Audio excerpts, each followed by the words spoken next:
Hello, Robs. We're back with Tried for Her Life. I believe we're on chapter 4. Yeah. After the explosion. Horror wide extends her desolate domain. Thompson. The thunder of the explosion, when the old haunted chapel was blown up, was heard for many miles around. It burst upon the unsheltered wayfarers like the crack of doom. It stunned the plantation Negroes gathered around their cabin fires. It startled the planters' family at their elegant turntables, yeah. They're listening to records. Travelers paused panic-stricken on the road. Home dwellers, high and low, rushed with one accord to doors and windows to see what the dreadful matter might be. Was it an earthquake? Had some unsuspected volcano suddenly burst forth in the mountain? Indeed, it seemed so. Volumes of black smoke ascended from a certain point of rocks, filling all the evening air with the suffocating smell of sulfur. There was a pause of astonishment among the people for about 1 minute only, and then commenced a general stampede of all able-bodied men and boys. From a circle of several miles in circumference to the center of attraction, while the women and girls waited at home in dread suspense. Dread. But the very first on the scene of this catastrophe was a lame Negro. Poor Joe, just as his master had surmised. He had met with an accident. He had indeed reached Black Hall in safety near the dawn of that day, but being quite exhausted in 24 hours of watching, working, and fasting, he succumbed to drowsiness, fatigue, and famine. In short, he ate and drank and slept. He did not mean, poor faithful creature, to do more than just recruit sufficient strength to take him back with the tools to his master. But when one, under such circumstances, surrenders to sleep, he loses all control over himself for an indefinite period of time. Joe slept fast and long and never waked until he was rudely kicked up by a fellow servant, who demanded to know how he came to be sleeping on the hay in the barn, and if he meant to sleep forever. Joe started up, at first confused and delirious, but afterwards, when he came to his senses and found that it was past noon, he was utterly wretched and inconsolable.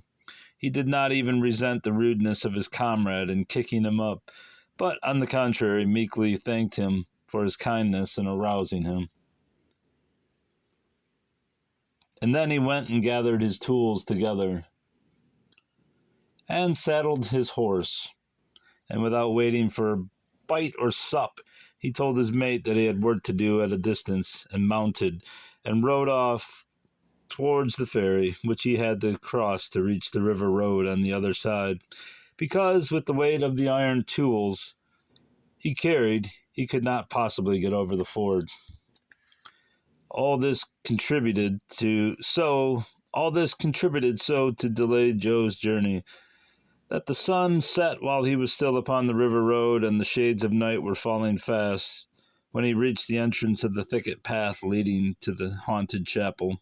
He had not ridden more than 100 yards up this path before the thunder of the explosion burst upon his appalled ears, and at the same instant his affrighted horse, with a violent bound, threw him to the earth, jumped forward, and fled. Amazed, stunned, bewildered as he was, Joe did not entirely lose his senses. When he recovered a little from the shock, he felt himself all over to see what bones were broken, and found to his great relief that all were sound. Then he got upon his feet and looked about him, but a dense, heavy black vapor was settling down upon the thicket, hiding all things from his view, while the stifling fumes of brimstone took his breath away. Joe, in his consternation, swore a very profane oath, which it is not necessary here to repeat. "Ef I don't believe as the devil has blowed the old haunted chapel, and oh, my heavenly marster, If so, what have become of old Miss Sybil and Marse Lion and Nellie? He cried in a sudden pang of terror and sorrow as he tried to hurry towards the scene of the tragedy. He set off in a run, but was brought up short by a sharp, severe pain in his right ankle. It's sprained, breast the Lord, if it ain't sprained, he cried, drawing up and caressing his injured limb. It ain't no use, I can't put it to the ground no more, he groaned. Then standing upon his left foot and holding the other in his hand, he looked around and saw the pick lying among the scattered tools that had fallen from his hold when the horse threw him. He cautiously bent down and took up the pick and reversed it, and using it as a crutch, he hobbled on through the thicket towards the ruins of the old chapel. But his progress was so slow and painful that it took him nearly an hour to reach the place. When at length he emerged from the thicket and entered the old churchyard, a scene of this devastation met his view that appalled his soul. "Oh, my lord," he said, stopping and leaning upon his pick crutch. As he gazed around, "What an awful sight. Joe, you are like somebody among the ruins of something," he added, as a vague classic similitude about Scipio and Carthage flitted through his half-dazed brain. It was indeed a scene of horror deep enough to dismay the stoutest heart, nor was that horror less overwhelming for the obscurity that enveloped it. The haunted chapel was gone, and in its place was a heap of blackened, burning, and smoking ruins, with here and there the arm or leg of some crushed and mutilated victim protruding from the mass. And in strange contrast to this appalling scene was a poor little Skye terrier, preserved from destruction, heaven only knows how, that ran snuffing and whining piteously around and around the wreck. "Come, Nellie, pretty Nellie, good Nellie," called Joe. The Skye terrier left off circling around the smoldering ruins and bounded towards her dusky friend, and leaped upon him with a yelp of welcome and a whine of sorrow.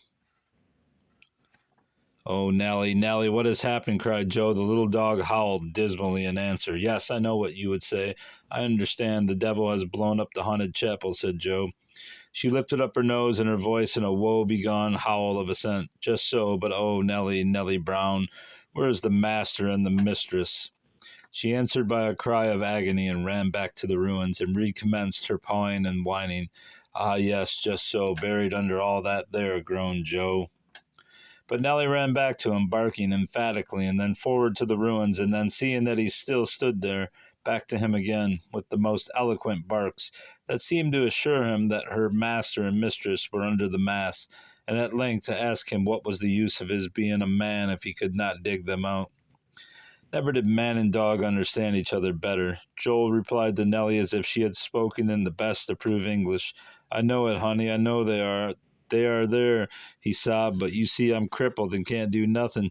But the little Skye terrier could not comprehend such incompetency in a human creature, and so she very irrationally and irritatingly continued her appeals and her reproaches until Joe hobbled up to the heap of smoking ruins to take a nearer view. The first thing that met his sight was the sole of a man's boot belonging to a leg, protruding from the mass. If it should be his'n, oh good gracious, if it should be Marster's. But no, he continued, on a closer examination of the limb, no, there is a spur on the heel. It isn't his'n. No, thank goodness, it is Master Sheriff Bentwick's, and sarve him right.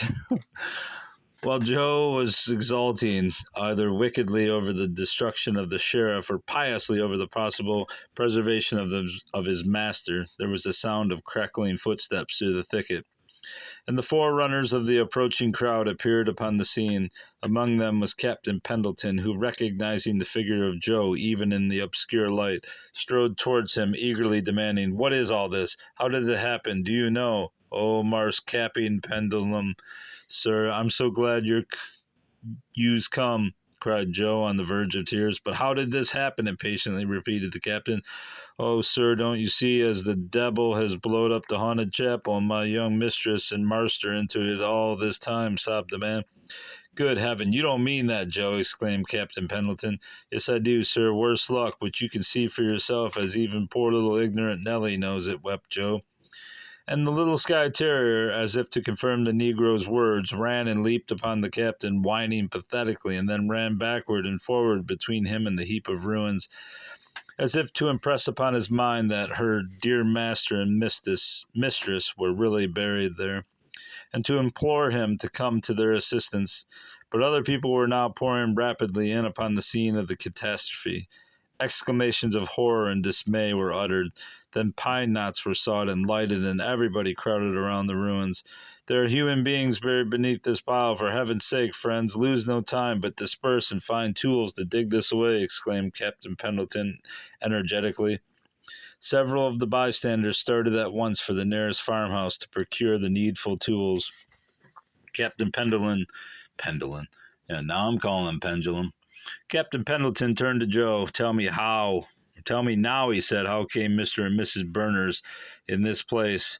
Joe related all that he knew of their escape from the sheriff's officers, their accidental meeting with him, their arrival at the haunted chapel, the mysterious disappearance of Sybil, the visit of the constables and militiamen in search of the burglars, the means that his master and himself took to discover traces of Sybil through the instinct of her little dog, the reasons they had, through the behavior of the little Skye Terrier, to believe that the lady had been taken down into the vault and robbed and murdered, his own departure in search of tools to take up the flagstones over the vault, and finally his return to the scene of action to find the haunted chapel one mass of ruins.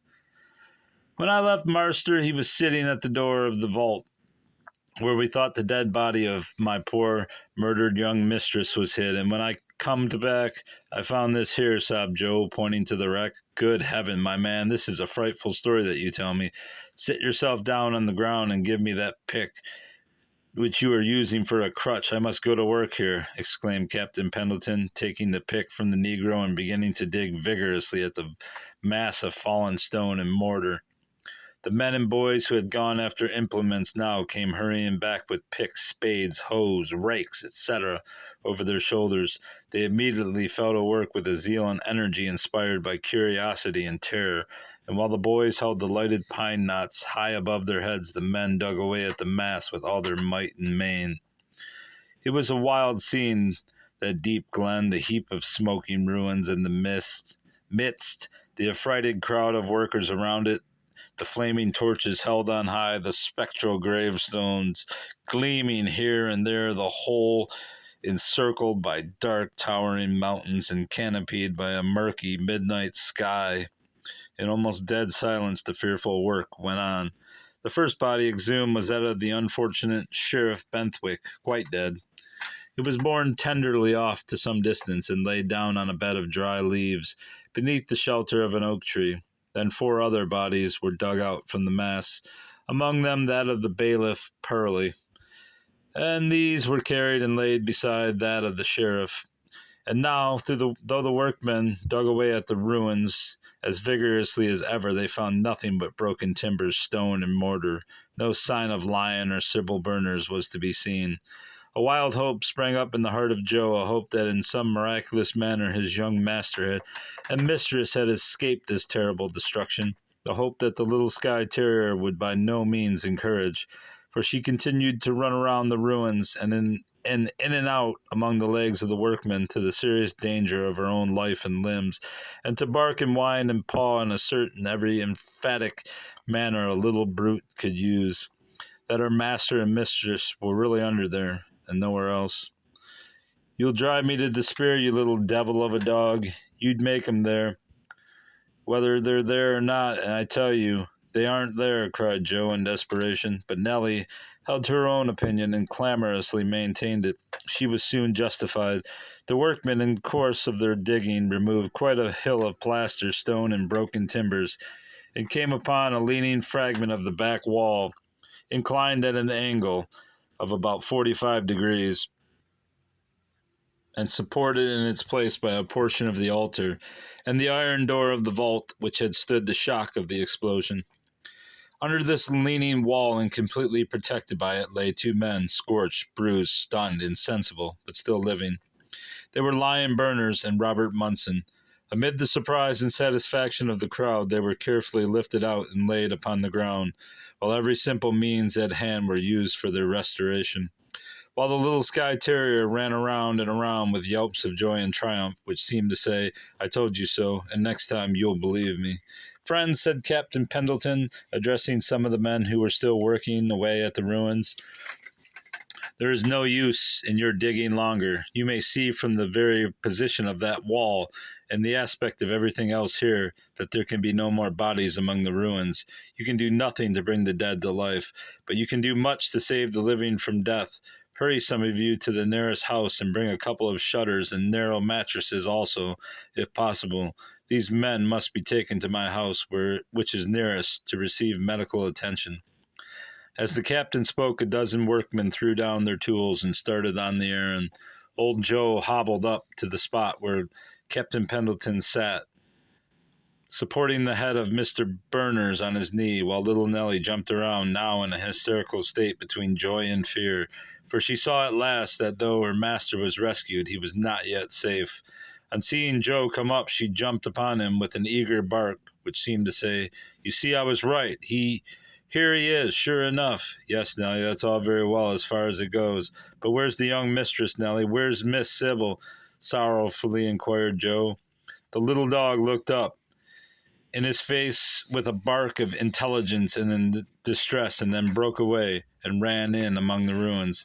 "There she is!" exclaimed Joe, and he hobbled after the little Skye Terrier to the place where the leaning fragment of the wall was supported by the iron door of the vault. "They must dig into that vault.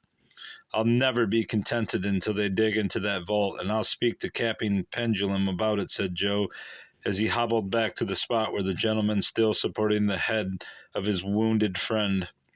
"Sir Mars Capping," said Joe, respectfully taking off his hat, "you heard what I tell you about Marster, and me having a good reason to suppose as my young mistress was robbed and murdered and hid into that vault." "Yes," gravely assented the captain.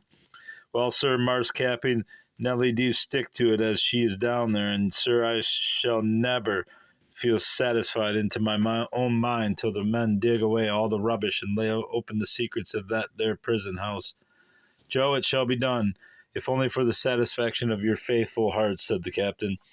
"And for Nellie, too, sir. See how she stands and looks up into your face, waiting for you to side, just as if she understood all that I was axing of you, which of course she do."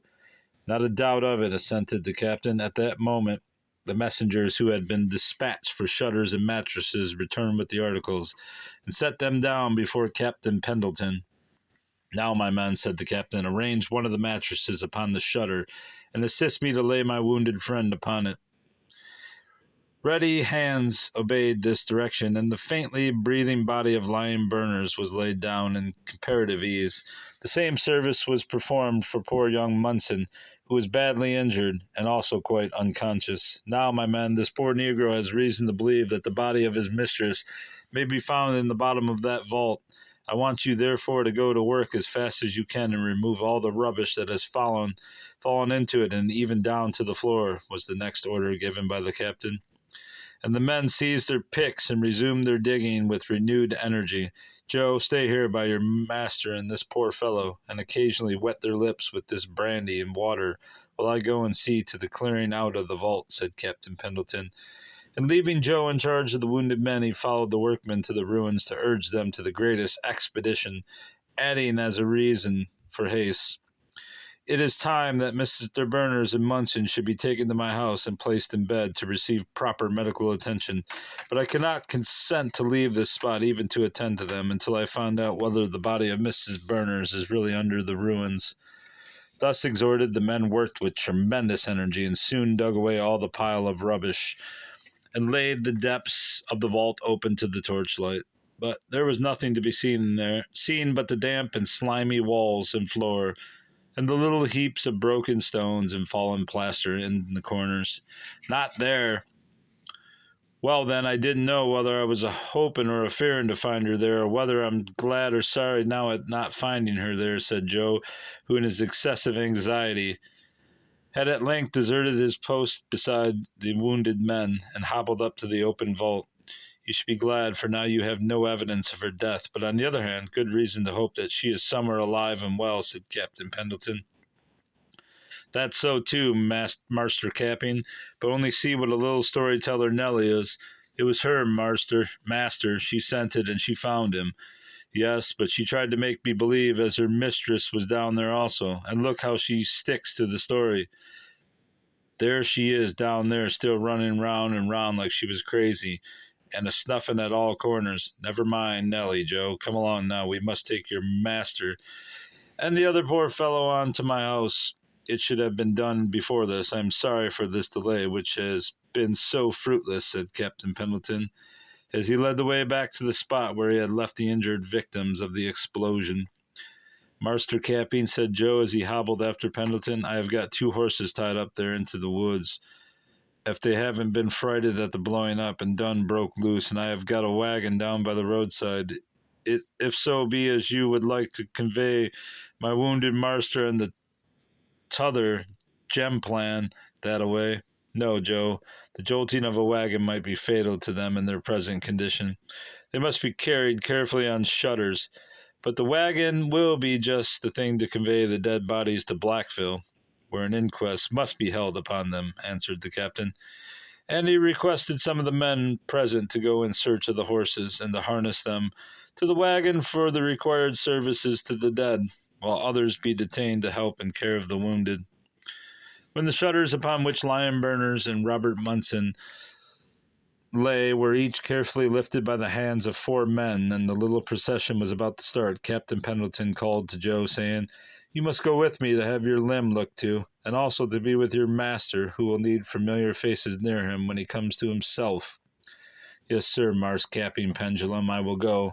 But, oh, my heavenly Lord, what will I have to tell my poor master when he opens his eyes and looks at me, cried Joe, bursting into tears.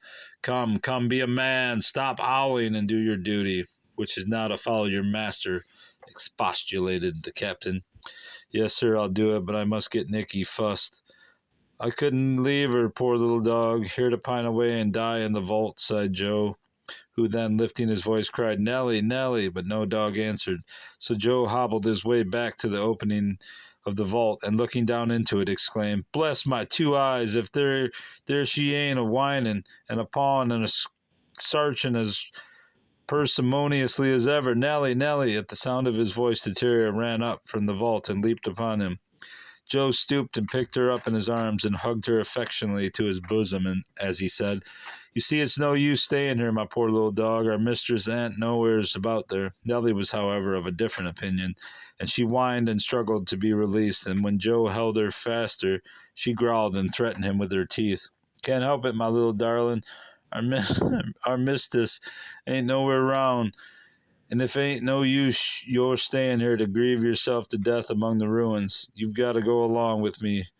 Ouch, you little devil, you! Exclaimed Joe, suddenly breaking off in his discourse and dropping the dog, who, having found that all her efforts to release herself had been in vain, had made her little teeth meet in the fleshy part of the Negro's hand. Was there ever such a vicious little beast? Cried Joe as he hobbled away, sucking the blood from his wounded member. That don't sound right. Now she may stay there for me. I don't care if she do pine herself to death. Aggravating little brute. And so, grumbling and growling, he hobbled after the little procession that was now well on its way through the thicket. Meanwhile, little Nellie ran back into the vault and recommenced her irrational investigations. The hours of the night wore on. The men who had been sent in search of the horses with great difficulty found and caught them, and brought them back to the scene of the explosion. The dead bodies were bound upon their backs, and they were led through the thicket to the road where the empty wagon was waiting. As there were 5 bodies and but 2 horses, and as only one body could be bound upon one horse at a time, it was necessary to make 3 trips through the thicket before they could all be got upon the wagon. So it was a work of time and trouble to remove all the dead from the scene of the catastrophe. At length, however, the last body was bound upon the last horse and led away by the last man that left the spot. And of all the living crowd that had filled the churchyard and surrounded the ruin, none was left but the little Skye Terrier, Nellie, who was still at work in the vault. What was she doing?